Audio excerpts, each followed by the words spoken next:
Assalamualaikum warahmatullahi wabarakatuh.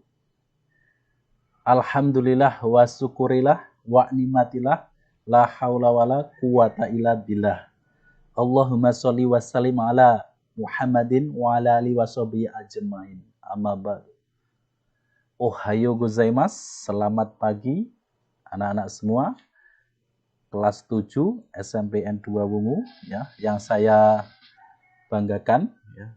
Hari ini kita akan melanjutkan pembahasan ya Toharoh bagian kedua. Kita akan membahas tata cara wudhu, tayamum, dan mandi wajib bersama saya Supriyanto Sensei dari mahasiswa PPL STAI Madiun ya. Oke, sudah siap? Kita langsung untuk pembahasan materi ya. Baik. Yang pertama kita akan membahas masalah wudhu. Wudhu secara lugot atau bahasa itu bersih dan indah ya. Bersih dan indah, bersuci ya. Sedangkan menurut istilah terminologi yaitu menggunakan air pada anggota badan tertentu dengan cara tertentu, dimulai dengan niat ya, guna menghilangkan hadas kecil. Wudhu merupakan salah satu syarat sahnya sholat. Sholat seseorang tidak dikatakan sah jika belum berwudhu ya, seperti itu ya. Dan untuk dalil nakli wudhu ini dijelaskan dalam surat Al-Maidah ayat 6 ya. Basuhlah ya mukamu, kemudian basuhlah kedua tanganmu, kemudian basuhlah sebagian kepala, kemudian kaki ya, berurutan. Kemudian ya Nabi Muhammad SAW telah mengabarkan pada kita, beliau akan mengenali umatnya, umat Islam itu ya dari tadi, efek dari pengaruh wudhu tadi ya. Di padang mahsyar nanti kalau orang Islam itu yang terbiasa berwudhu itu akan bercahaya muka dan kepalanya. Nah, itu dikenali oleh Rasulullah ya. Secara metafisika atau yang tidak terlihat seperti itu. Meskipun secara jasmani yang dibasuh di wudhu ini kan hanya sebagian kecil muka dan sebagainya. Kenapa yang kotor jalan depan dan belakang, maksudnya dari kencing dan buang air besar, tapi yang dibersihkan hanya bagian itu ya. Itu memang rahasia Allah yang kita yakini bahwa dengan wudhu ini kita membersihkan diri ya.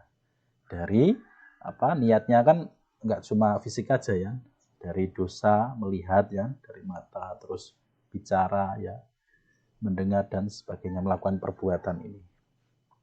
Oke. Kemudian hadis riwayat Muslim menyebutkan ya, tablugul hilyatu minal mu'minin haitsu yablugul wadu ya. Perhiasan cahaya seorang mukmin akan mencapai tempat yang dicapai oleh wudhunya ya. Perhiasan bagi mukmin nanti di padang mahsyar. Tata cara wudhu ya, dimulai dengan membasuh tangan, ini sunnah ya. Bismillahirrahmanirrahim. Kemudian berkumur ya, sunnah juga ya, 3 kali ya. Kemudian menghirup air di hidung ya, istifham. Kemudian ya, ini menghidup hidung ini ya, air di hidung ini ya, nggak sampai ke saluran itu, sedikit aja ya, untuk membersihkan lubang hidung ya, rongga hidung ini biar bersih ya. Ini juga sunnahnya wudhu. Berikutnya ini wajibnya ya, ini harus ya, sambil berniat membasuh muka ya. Nawaitu wudu'a liraf'il hadasil asghari fardholillahi ta'ala. Aku berniat wudhu ya untuk membersihkan hadas kecil karena Allah Ta'ala. Tuh. 3 kali ya. Sekali ini wajibnya ya, 2, 3 ini sunahnya ya, agar lebih mantap. Karena memang untuk Imam Syafi'i seperti itu ya. Kemudian nomor berikutnya setelah membasuh muka adalah membasuh tangan ya sampai siku ya. Diusahakan dari atas ke bawah ya, baru siku sampai siku ya. Diselesaikan dulu 3 kali set yang bagus, baru pindah ya. Jangan gonta-ganti itu. Ya, biasanya anak kecil sukanya gonta-ganti ya. Kemudian membasuh sebagian kepala ya. Ya, set gitu. Ya. 3 kali juga ini juga wajib ya. Ini 4, 5, 6 ini rukunnya wajib. Ya, nomor 7 yang membasuh telinga ya. Ini sunahnya. Kemudian membasuh kaki, kedua kaki. Diselesaikan dulu ya. Satu itu dibersihkan sampai mata kaki. Setelah jari juga ya sampai bersih, baru pindah yang satunya ya. Diusahakan air untuk berwudu itu jangan terlalu kencang, nanti nyiprat-nyiprat atau berceceran di mana-mana ya. Dihindari. Juga jangan boros air ya. Kita di Indonesia, di Asia Tenggara, dengan air yang cukup mudah didapat, kita menggunakan mazhab Imam Syafi'i ya. Beliau memang untuk masalah toharoh, terus semua ibadah itu sangat hati-hati ya. Makanya 3 kali, terus air yang digunakan juga lumayan banyak. Tetapi kalau saudara kita yang di Afrika atau Timur Tengah yang kesulitan air, mungkin wudu cuma 1 gelas air itu udah cukup ya. Mereka menggunakan mazhab Hanafi, ada juga yang Maliki juga. Seperti itu. Tidak apa-apa. Karena mazhab itu jalan ya. Ada 4 itu ahli fikih yang bisa kita ikuti. Oke, untuk wudhu, ya hal yang membatalkan wudhu ya, apa saja? Yang pertama, hilang akal, ya gila, bisa mabuk juga itu membatalkan wudhu. Kemudian tidur yang berpindah tempat, dalam artian tidurnya molak-malik ya. Kalau tidur duduk seperti ketiduran waktu sholat Jumat itu tidak membatalkan wudhu menurut Imam Syafi'i. Karena itu diibaratkan sebagai botol yang tutup airnya masih ada ya, dalam artian tempat duduknya itu masih tetap ya, tidak berpindah tempat dan tidak molak-malik tadi bergerak ya. Kemudian yang membatalkan wudhu apa? Bersentuhan antara kulit laki-laki dan perempuan tanpa aling-aling atau penghalang ya, hijab penghalang itu baik pakaian atau sebagainya. Menurut Imam Syafi'i itu membatalkan wudhu. Tetapi untuk Imam Hanafi itu tidak membatalkan atau tidak batal bersentuhan laki-laki dan perempuan. Kalau gurunya Imam Syafi'i, Imam Maliki, batal jika syahwat ya, berpikiran yang negatif ya. Itu baru batal ya. Sama untuk di Indonesia kita bisa, sama kita tawaf di Arab ya. Kita boleh berniat berpindah mazhab ke Hanafi. Karena kalau tawaf kita kan orangnya banyak ya. Ya, semoga saja Minasang atau semuanya bisa naik haji. Amin ya. Ketika bersentuhan dengan sesama beda jenis kan otomatis wudu ya. Bolak-balik wudu nanti tawafnya nggak selesai kan. 7 kali mengitari Ka'bah itu. Jadi bisa berpindah mazhab ya. Seperti itu. Memang di Indonesia itu unik ya. Penganut Imam Syafi'i, tapi ada beberapa yang dimasukkan ya, seperti jual beli. Kalau Imam Syafi'i kan ada akadnya, saya beli ini ya, ada jelas ya, berjabat tangan juga. Kemudian sebenarnya Imam Syafi'i memakai cadar ya, kalau Imam Hanafi nggak usah ya. Seperti Gus Ba bilang kan, orang Indonesia itu susah ya, kalau dilihat dari cara pakaian itu Hanafi, tapi ibadahnya Imam Syafi'i ya. Tidak apa-apa, yang penting kita tetap mengikuti keempat imam tadi ya. Kalau sudah belajar perbandingan mazhab nanti paham ya, sesuai dengan situasi kondisi ya. Seperti wudhu tadi, kalau kita memang di suatu tempat yang kesulitan air, cukup sekali aja ya, yang wajibnya aja. Atau pakai air tadi, pakai debu untuk tayamum, kita jelaskan setelah ini. Kemudian yang membatalkan wudhu ya, menyentuh kemaluan baik depan atau belakang ya, itu dengan tanpa aling-aling atau tanpa hijabnya, seperti itu, menyentuh lubang depan atau belakang ya, seperti itu. Terus kemudian terkena najis, baik itu kotoran atau darah, nanah dan sebagainya. Kemudian mandi adalah meratakan air ke seluruh tubuh ya. Fungsinya untuk membersihkan diri dari bau, debu, kotoran dan sebagainya. Bermanfaat bagi kesehatan dan kebersihan kita ya. Di dalam Islam itu ada mandi wajib. Dan mengapa kok harus mandi wajib? Itu penyebabnya yaitu Yang pertama, bersenggama, hubungan suami istri, kemudian juga keluarnya sperma atau mani, ya, baik itu mimpi basah, ya, atau mimpi indah. Kemudian setelah haid, melahirkan nifas, kemudian meninggal dunia.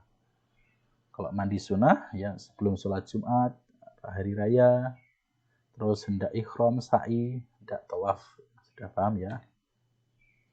Oke, akan saya jelaskan apa untuk mandi wajib ini. Ya, ketika mandi wajib, yang pertama ya membasuh tangan dulu, ya berniat apa? Tayamum, nawaitu gusla lirofil hadasil akbari lillahi ta'ala. Ya, aku berniat mandi untuk menghilangkan hadas besar akbar, ya. Hadasil akbari, ya, hadas besar karena Allah Ta'ala. Kemudian membersihkan kemaluan, baru wudhu seperti biasanya, ya. Setelah membasuh kaki, baru menyiram ke seluruh tubuh, ya. Diusahakan bagian kanan dulu, ya, yang dibasahi, ya. Rambut juga harus di sela-selanya juga dibersihkan, harus semuanya terkena air, ya, seperti itu. Oke, paham? Kemudian tayamum itu pengganti wudhu atau mandi jika tidak menemukan air, ya, kesulitan mendapatkan air atau punya penyakit, kalau terkena air tidak semakin parah, itu boleh tayamum, ya. Perjalanan jauh, ya, karena nggak ada air, sakit tidak boleh terkena air, karena memang dulu pas ketika perang, ya, sering perang itu kan sahabat juga menggunakan tayamum karena kesulitan mencapai air. Juga kalau terkena luka itu kan, kalau terkena air kan semakin parah, makanya tayamum, ya. Syarat sah tayamum telah masuk waktu sholat, memakai tanah berdebu yang bersih, ya, alasan tadi kuat, ya, sudah berusaha mendapatkan air tapi tidak ketemu, kemudian tidak haid atau nifas bagi perempuan, ya, menghilangkan najis yang melekat pada tubuh. Tata cara tayamum, ya, niatnya nawaitu tayamuma listibahati sholati fardolillah ta'ala. Listibahati sholati fardolillah ta'ala. Aku berniat tayamum, ya, sebagai untuk melaksanakan sholat karena Allah Ta'ala. Karena akan melakukan sholat karena Allah Ta'ala. Kalau di perjalanan, biasanya di bis atau kereta, kita bisa menggunakan debu di kursi yang di depan kita atau di kaca itu kan, kita tempelkan plek, ya, agak ditekan plek, ya. Nanti ada debu yang menempel, ya, meskipun tidak banyak, ya. Kalau debunya banyak bisa diusap-usapkan dulu biar nggak terlalu banyak, atau ditiup sampai ada yang sudah bersih, ya, baru ke muka, ya, sambil niat tadi, ya, kemudian menempelkan lagi kedua kalinya, kemudian baru ke tangan, ya, sampai siku, ya. Wajibnya sekali, ya, mengusapnya. Oke, udah jelas? Oke, jadi dimensi spiritual, ya, dan ritual tadi itu merupakan keyakinan yang harus kita pahami, ya, bahwa wudhu itu syarat sahnya sholat dan harus dilakukan untuk membersihkan hadas kecil. Kemudian dengan toharoh tadi itu akan menghasilkan kebersihan, dan kebersihan akan membuat kita sehat. Itu anadofatu minal iman, kebersihan sebagian dari iman, ya. Memang untuk toharoh di dalam Islam itu sangat detail, berbeda dengan agama lain yang tidak ada toharoh. Kencing ya kencing, terus buang air besar ya buang air besar, tanpa jelas aturannya, ya. Kalau di Islam sudah diatur sedemikian rupa, kita tinggal menjalankan sesuai syariat Islam. Dan kita harus yakin manfaatnya itu untuk diri kita sendiri, kemudian untuk mengharapkan ridho dari Allah, ya. Itu harus seperti itu. Oke. Nah, dalil nakli dari toharoh juga disebutkan dalam Al-Baqarah, ya, ayat 222. A'udzubillahi minasyaitonirrajim. Innallaha yuhibbul tawabina wa yuhibbul mutatahhirin.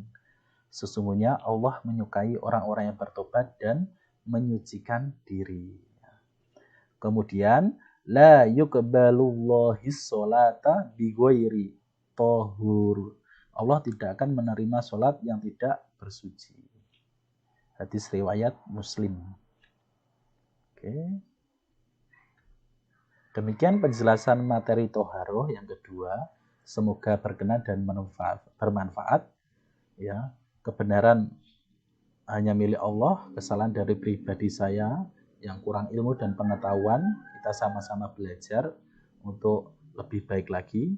Ya, akhirul kalam, wassalamualaikum warahmatullahi wabarakatuh. Terima kasih. Domo arigatou gozaimasu.